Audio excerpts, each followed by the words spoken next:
Last week, Facebook announced it would reinstate President Trump's account by January 2023. But how do Americans feel about that decision? Our reporter Michael Carter stood outside Facebook's New York headquarters to ask them what they think. Watch this. I think it's fair. I don't. You think it's fair? Why? Because it's... People don't like him. Is that a good reason to ban people? Yep. Quick question for you. President Trump has been banned on Facebook for 2 years now. Do you agree with that sentiment? Yes, Why do you agree with it? because he's obnoxious. 2 years too much? Not enough? What do you think? Oh, probably not enough. So it's okay when they ban Trump, but not okay if they ban Ricky? Yes.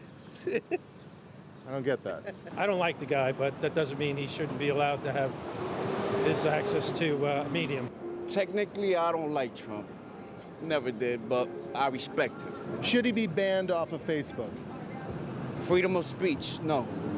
There is something about that that's got to be equal, and it's got to be, you can't just say you can't speak, but the other person can. It's free speech. You can say whatever you want as long as you're not, attacking somebody. Not according to your wife, though. I don't care what she says. Should he be banned for 2 years? Not at all. Not at all. No public official, no ex-president especially should be banned from a social network. Where do you stop?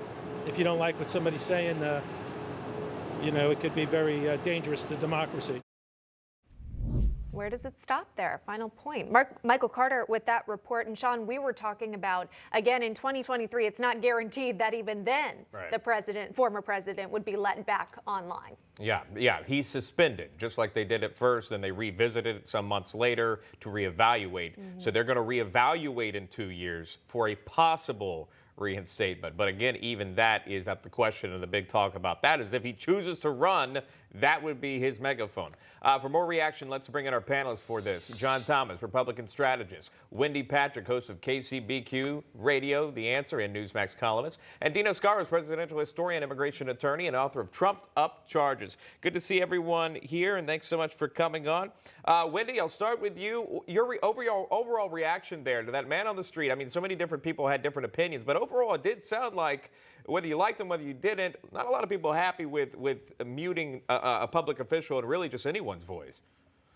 Sean, that was such an interesting mix of opinions. I mean, talk about the candid, the authenticity of some of those people who no doubt recognize President Trump today, me tomorrow. That's the problem when we start censoring based on viewpoint discrimination, based on expressed ideology, based on all of the things that make social media this marketplace of opinions that it is, this sort of digital square where normal Americans, people that are not in politics, are not famous, go to exchange ideas. Nobody wants that banned if they participate in it or if they really know how it works. So the interesting thing about sort of the follow-up to your comment, Sean, is if President Trump wants to run again in 4 years, he's going to have to, I suppose, behave himself when he's reinstated, at least up until the point that we see this censoring issue come up again. Fascinating conversation. Yeah, no doubt he's been silenced on these social media platforms. However, his statements are still able to get out to the public. He is able to do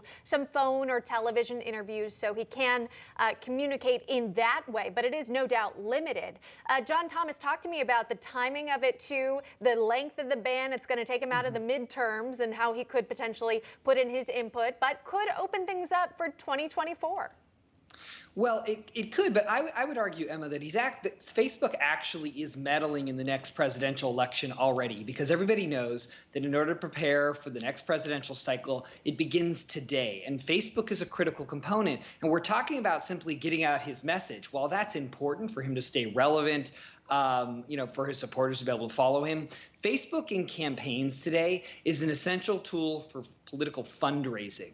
And as we know, fundraising is a mother's milk of politics, particularly when you're running for an office as large as the president. So essentially, by banning or suspending Trump until 2023, at perhaps longer, they are essentially choking off President Trump's financial ability to mount a viable campaign, essentially meddling in the 2024 election and killing off Trump's chances.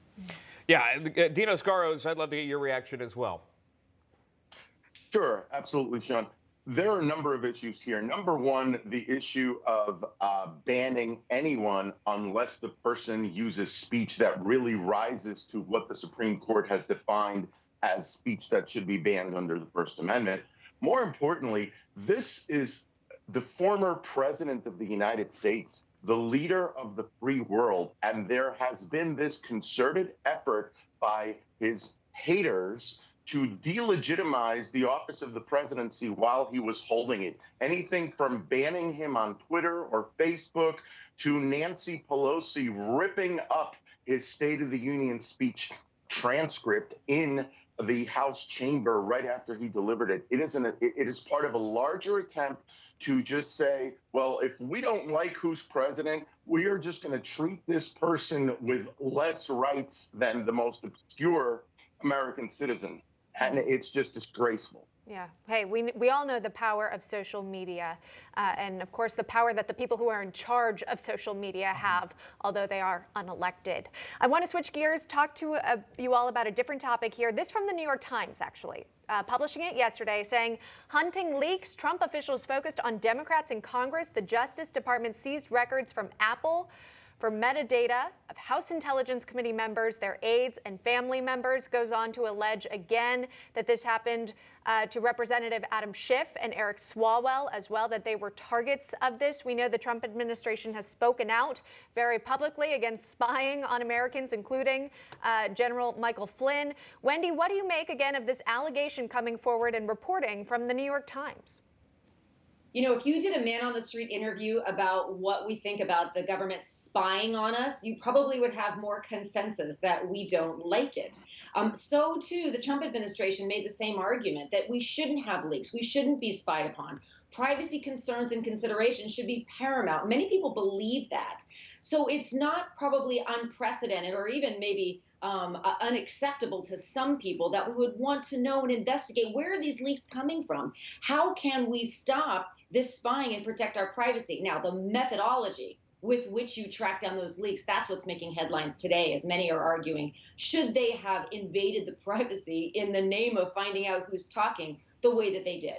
Right. Very true. Okay, panelists John Thomas, Wendy Patrick, Dino Scaro, stick around. Want to get to a few more topics.